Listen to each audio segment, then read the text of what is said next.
L'eau étant une ressource vitale et indispensable, et ce de manière quotidienne, plus elle est rare, plus le contexte est compliqué, conflictuel, plus c'est une activité qui peut prendre énormément de temps, au détriment de toutes les autres activités humaines, qu'elles soient économiques, éducatives, etc.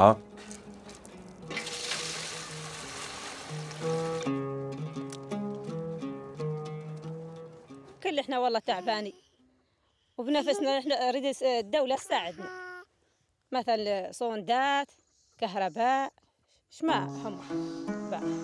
En milieu rural, on peut se retrouver dans des situations où il y a une grave carence d'eau.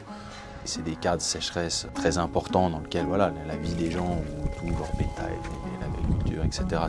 sont vraiment en danger.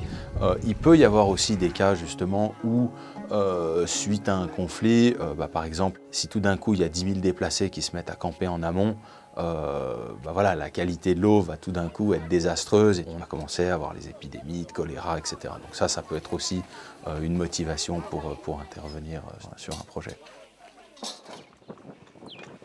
On a donc justement le problème souvent non seulement de la réalisation des infrastructures, mais beaucoup de leur maintenance et de leur gestion par les communautés.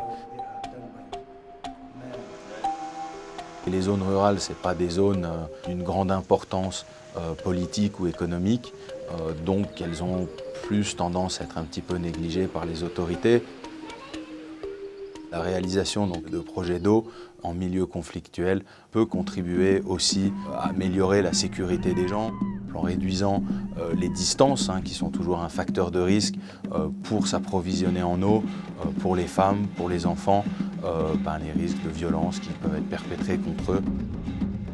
Alors améliorer les conditions de vie pour les populations, c'est d'arriver à leur fournir une eau de qualité correcte avec un accès suffisamment proche et de faire en sorte que ça puisse durer pendant des années.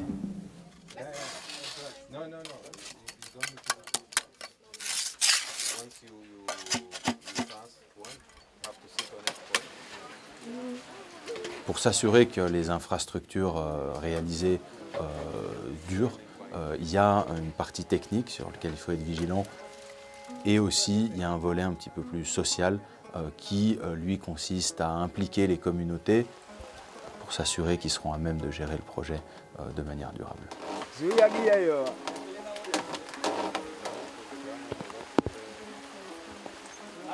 En milieu rural, étant donné les faibles capacités économiques des communautés, développer des solutions techniques adaptées est un des thèmes sur lesquels il faut être particulièrement vigilant.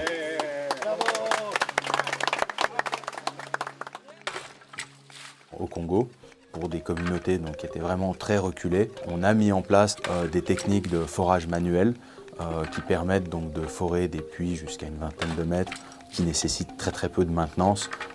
On a une multiplicité de compétences dans des domaines divers, que ce soit dans le génie civil, l'électricité, l'eau, l'assainissement, l'hydrogéologie, qui nous permet de mettre en place des solutions qui justement sont adaptées au contexte local.